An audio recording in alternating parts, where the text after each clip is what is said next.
Adjourn. Mr. David Davis. Thank you, Madam Deputy Speaker.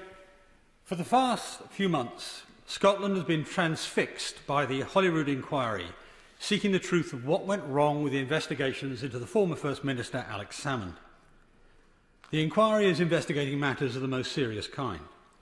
Serious for the proper handling of sexual harassment complaints in Scotland, serious for the accountability of those in positions of power, including the Scottish Government's Permanent Secretary and its Lord Advocate, and serious if the former First Minister's claims hold any water for the future of the present First Minister's administration of Scotland. These matters are unquestionably something that should properly be dealt with in Holyrood. But Holyrood has great difficulties exposing what went on. The inquiry has come up against endless impediments in its efforts to fulfil its remit. These difficulties can be traced back to the Scotland Act 1998, in which the British government of the day and this House decided to devolve power to the Scottish Parliament, but failed to do it properly. These failures were broadly on three fronts. First, this House failed to guarantee separation of powers to Scotland. We have known for centuries that separation of powers is fundamental to a functioning democracy. Yet in Scotland, the Lord Advocate both leads the prosecution service and serves in the Scottish Cabinet. This leaves him conflicted and compromised, with the department's independence undermined. Second, the Scottish Civil Service was left as a part of the wider UK civil service. It therefore does not have its own mechanisms of control and accountability in place, but is only loosely controlled by Whitehall, as we shall see in a moment. The result has been tolerance of failings which ordinarily would have led to resignations. Third, and most important, Scottish parliamentarians were not given the same powers and privileges that members of this House enjoy. This means that evidence relevant to the Holyrood inquiry can be freely discussed here, today, using parliamentary privilege. But if an MSP in Holyrood were to do the same, they'd likely find themselves facing down prosecution. Indeed, the Crown Office has been making such threats to Mr Salmond's lawyers, to various journalists, and even the Holyrood inquiry himself. They made clear that they would deem disclosure of evidence to a committee of elected representatives to be a criminal offence. We have, in effect, given the Holyrood inquiry the right to summon evidence, but not to use it. It's because of these failings I have brought this debate today. We need to reinforce the ability of the Scottish Parliament to hold its own government to account. I'm here to strengthen the Scottish Parliament, not to bury it. A few weeks ago, I was passed some papers from an anonymous whistleblower. The information in those papers consisted of a download of text messages from the telephone of Sue Riddick, the Chief Operating Officer of the SNP. This download... Madam Deputy Speaker, obviously I appreciate the points that the Right Honourable Gentleman is making. However, there are court orders in place around the identities of individuals involved in that case. And I do appreciate the points that the Honourable Gentleman is making. However, I would appreciate your guidance on how we can ensure that these court orders can in fact be adhered to in this place. Indeed, I thank the Honourable Gentleman for his very serious point of order, and I can assure him that I am listening very carefully to what the Right Honourable Gentleman is saying, and I think that the Right Honourable Gentleman, being a very experienced parliamentarian, understands the side of the line on which he must stay as far as mentioning sensitive matters and matters connected with courts, etc. Mr Davis. Thank you, Madam Deputy Speaker. I have, I think, brought whistleblower views to the attention of this House on about a dozen occasions in the last 20 or 30 years, and in every single occasion I protected the innocent people involved. Now, the download that I'm talking about, Sue Riddick's telephone download, is held by the Scottish Police.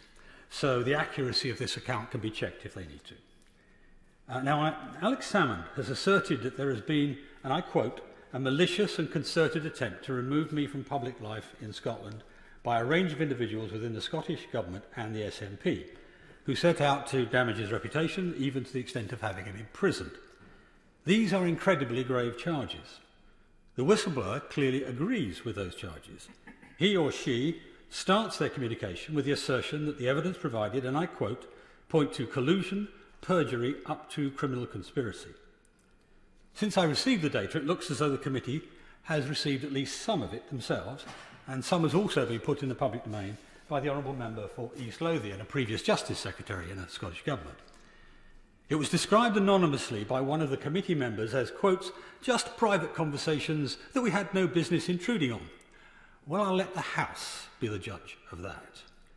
No single sequence of text is going to provide conclusive proof of what the whistleblower described as a criminal conspiracy.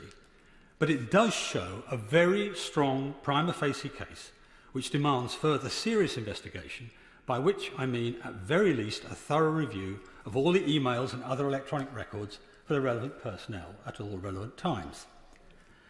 Now, for example, these texts show that there's a concerted effort by senior members of the SNP to encourage complaints.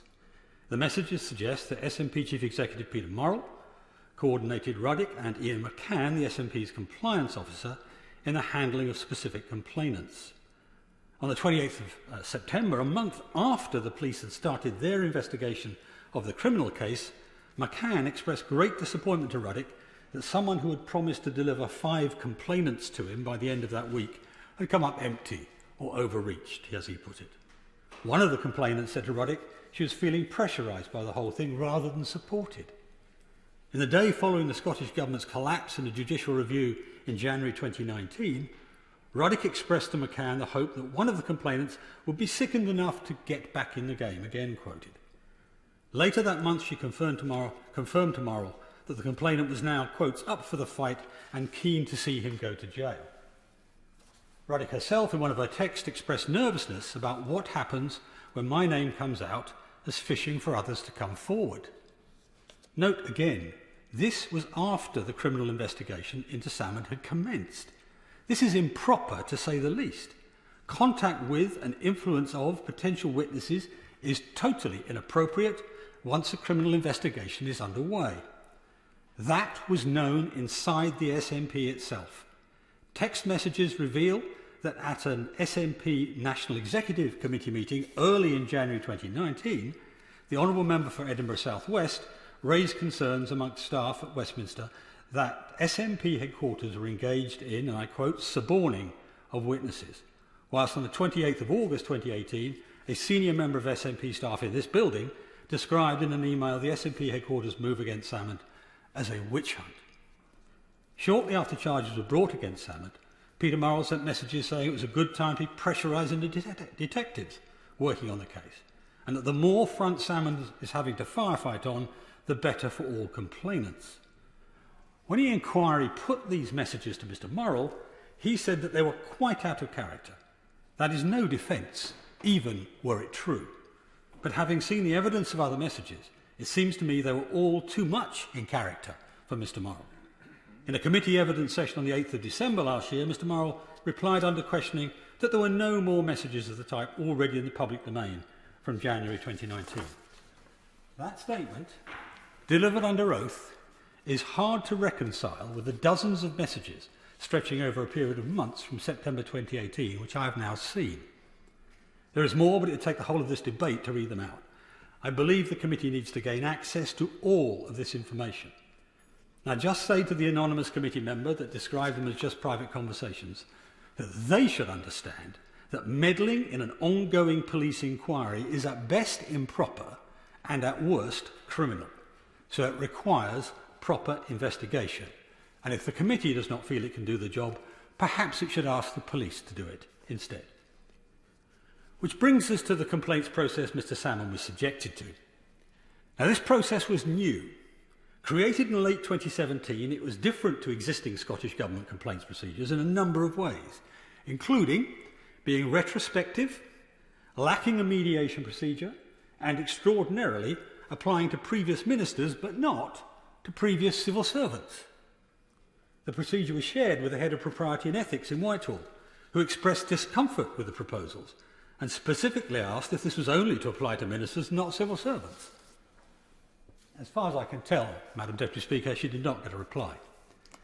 It's hard to imagine a department in Whitehall essentially ignoring concerns expressed by the head of propriety and ethics, which is one of the reasons I want Whitehall to review the checks and balances built into the Scottish civil service.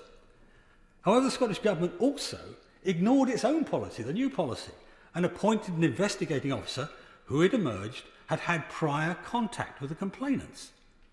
And not just any contact. A potential complainant was asked for their input on the draft procedure before they'd formally made their complaint. So they did not consult women's advocacy groups, which would have been proper. They did consult trade unions, but not in a proper or timely fashion. Instead, input was sought from the very first complainant whose case would be investigated. Mr. Salmond sought judicial review of the process, and in due course this complaints procedure and process was judged by Lord Pentland in the highest civil court in Scotland to be unlawful, unfair and tainted by apparent bias. An astonishing judgment backed up by the maximum possible punitive award of costs. The judicial review of 2018 itself led to further extraordinary behaviour by the Scottish Government. In her evidence before the Holyrood inquiry, the First Minister of Scotland, Nicola Sturgeon, said her government's external counsel were confident at the outset of the civil case that they would be successful. That is a significant mischaracterisation of the advice. The government's external counsel had identified a central vulnerability in the Scottish Government's case. The complaints procedure under which Salmond was investigated had a real risk of being found to be unfair. Counsel stated, and I quote, "Vulnerability arises from the procedure itself and not from its implementation in this particular case." We now know Counsel came to this conclusion without being given the full facts of the case. Facts that in due course took it from being an arguable case to being a completely unarguable one. External counsel Roddy Dunlop QC gave that first assessment of their chances in late September. By the end of October, he is clearly worried that the government had not disclosed important facts about their operation of the process, and says at that point it made, and I quote, "little sense to continue to defend the indefensible." Within a few days, he's advising that the least worst option is to concede the case. By the 14th of December, the obvious failure of the government to meet its duty of candour leads to a Commission and Diligence Committee to be appointed to establish the real facts. On the 19th of December, after the first meeting of that commission, the government's external counsel tells the government that, and I quote, "With regret, our dismay at this case deepens even further. Suffice to say that we have each experienced extreme professional embarrassment as a result of assurances which we have given, both to our opponents and the court, which assurances have been given on instruction, turning out to be false as a result of the revelation of further documents." The Scottish Government pressed on, despite Council's continued concerns about their untenable position. Most remarkably, Council told the Scottish Government they were personally horrified, and I quote again, "they could no longer rest on pleadings that they knew to be untrue." The defence had collapsed because of the government's lack of candour. Mr. Salmond was very fortunate that the government's counsel, Mr. Roddy Dunlop, now Scotland's leading QC, behaved with impeccable honour and honesty throughout. And let us be clear, this is not just a case of a government that failed to provide information because it could not manage its own filing systems. This was a government that actively withheld important, relevant information. In one case, a critically relevant email was actively removed from an information bundle that's going to the court and which had already been approved by government counsel. I don't know who took that email out. I have it here. I don't know who took it out. I don't know who gave the instruction. But in my view, the removal of that document will be a summary dismissible offence and possibly a criminal offence. At very least, I believe it will be a contempt of court. And yet, over his 3 evidence sessions, the Lord Advocate, the Chief Law Officer of Scotland, did not see fit to mention this crucial incident to a parliamentary committee trying to get to the truth. It only came to light just 10 days ago when the government was forced to publish its legal advice. It was only in January 2019, after months of increasingly damning advice, that the Scottish Government faced the inevitable and conceded the judicial review. Costs were awarded against the Scottish Government at a punitive level, reserved for defences conducted incompetently or unreasonably. The Scottish public will now pay the bill for their government's dogged pursuit of a doomed case. More than that, the Scottish Government behaved in a way that was misleading to the court in a case that had serious implications for the criminal case that was to follow. The charges in that case were very serious. Had Mr. Salmond been guilty of them, he would quite rightly have gone to prison, and his reputation would have been destroyed forever. Yet the government were willing to play fast and loose with the facts in a way that, if it had succeeded, would have jeopardised the whole process of justice. For me, that's even bigger than the grotesque waste of £1 million. As it was, of course, he was exonerated on all charges by a predominantly female jury in a criminal court presided over by a female judge. The Scottish Government had committed abuses of process in the initial investigation. It had failed to live up to its duty of candour in court with an indefensible case. So at this point, you might expect some contrition.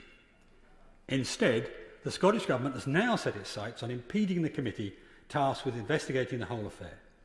The members of the Holyrood inquiry are valiantly struggling to do their job, or at least some of them are. But time and again, they have been frustrated. The inquiry has had to cope with evasiveness from the Scottish Government and the constant threat of legal action by the Crown Office, the Scottish equivalent to our Crown Prosecution Service. First, the Crown Office intervened by barring the publication of the evidence of Jeff Aberdeen, Mr. Salmond's former Chief of Staff. This evidence is critical in determining whether Nicola Sturgeon breached the ministerial code. It's clearly in the public interest to see this evidence. However, they aren't allowed to publish it, so I have a suggestion for the committee. I have it on good authority that there exists, from the 6th of February 2018, an exchange of messages between civil servants Judith McKinnon and Barbara Allison, suggesting the First Minister's Chief of Staff is interfering in the complaints process against Alex Salmond. The investigating officer complained, and I quote, "Liz interference v bad." I assume that means very bad. If true, this suggests the Chief of Staff had knowledge of the Salmond case in February, not in April, as she has claimed on oath. The First Minister also tied herself to that April date in both parliamentary and legal statements. She was, of course, aware earlier than that. The question is just how aware and how much earlier. Second, the Crown Office intervened to see that the evidence of the former First Minister was redacted, supposedly to protect the identity of complainants, the point the Honourable Gentleman made quite properly earlier. Again, this redacted evidence focused on whether or not the First Minister breached the ministerial code. But the Spectator magazine had already published online his entire evidence with only a single paragraph redaction. But when the Spectator went to court to secure the publication of that evidence, the Crown Office made no objection whatsoever to the paragraphs it bullied the Holyrood inquiry to redact. This leaves an absurd situation where the inquiry cannot speak about evidence that is freely available to anyone with an internet connection. The redactions are clearly therefore not designed to protect the complainants. They are designed to protect the First Minister from accountability to the inquiry. Third, the Scottish Government withheld the damning legal advice given in the civil case. It was only with the threat of a no-confidence vote in the Deputy First Minister that the committee could see part, and I emphasise part, of that advice. However, what we do know is that across November and December 2018, there were a series of meetings where it was decided to persist with a judicial review. This was against clear advice from Council. Rather extraordinarily, these meetings appear to have been largely unminuted. I rather recommend they ask for the junior council's notes, of course, but unminuted. It was only at the last possible minute that the government concede the case, and only after Council had threatened to resign. The First Minister has told the committee, and I quote, "I am not aware that they threatened to resign." But she will have seen a report that clearly states Council, quotes, "in the light of their professional duties and their view of the case, will require to withdraw from acting on the 3rd of January. Fourth, the Scottish Government has repeatedly denied the committee relevant evidence for what it claims to be legal reasons. This position is nonsensical. Of course there should be protections over sensitive material exposed in criminal trials. We agree that. But those protections should not prevent a parliamentary committee from doing its job of holding government to account.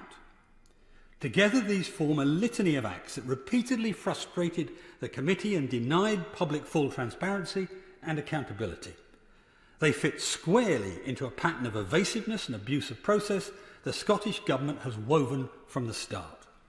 As I said in opening, the proper place for these matters to be determined is Holyrood. It will be eminently preferable for Scottish MSPs to be exposing any relevant evidence. But given the British Government's failure in 1998 to give sufficient power to the Scottish Parliament, and given the Scottish Parliament derives its authority from this House, certain evidence must now enter the public domain here.